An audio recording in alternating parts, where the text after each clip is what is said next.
Esендер жакшыларым, мен эмнеге күйөмүн? Мал уурдаган, уруу аралык чыр-чатактарды күчөтүп, кыргызды чапкандар баатыр. Аларга чоң эстеликтерди коюп, удама-уда аш тойлорду берип, Манастан кийинки баатырларга айланттык. Анын урпактарыбыз дешип, аттуу баштуу көпөстөр, саясатчылар беттирин жылтыратып, казы карта жеп, төш кагат. Чыныгы эрдиктер тарых китебинде ачылбай, чаң басып жатат.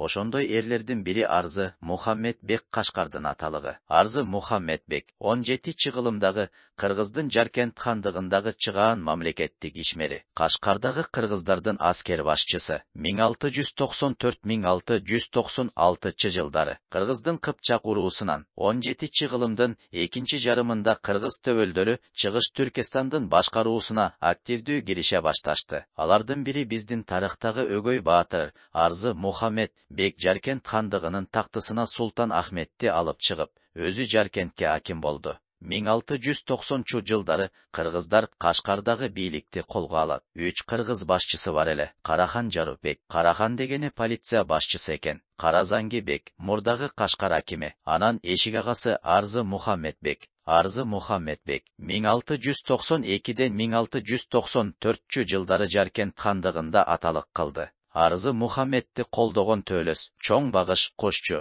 Кесек, Кыпчак, Найман уруулары болгон деп айтылат. Салтанат көпкө созулган жок. Жаркенттиктер жуңгарларды чакырып келишти. Кыргыздардын көрө калмактарга кыштын болууну эп көрдү. Натыжасындагы азабын азыркы уйгурлар тартып жатат. Жаркент хандагы же Могол улусу дейт экен да тарыхта. Дал ушул хандыкта, дал ушул чакта бабаларыбыз Моголистандын жапайы арстандары деген наамды алган. Жаркент хандыгына Кыргызстандын түштүк аймагынын көпчүлүк территориясы кошулган экен. Бабаларыбыз Кокондо эле эмес Чыгыш Түркистанда дагы оор салмактагы саясий ишмерлер болгонун азыр билдим. Илгерки Усубалиевдин Кокон эзүүсү деген темасы акырындап жок болуп жатат. Эми ушул Жаркент хандыгы жөнүндө тарыхчыларыбыз дагы так маалымат берет деген үмүттөбүз. Арзы Мухаммед мен билбеген канча кыраан бабалар өттү. Арзы Мухаммед сыяктуу бабалардын жүргүзгөн саясаттын Кытай менен үзөңгү кушту талашканда колдонгон жокпуз. Аталарыбыз койчу,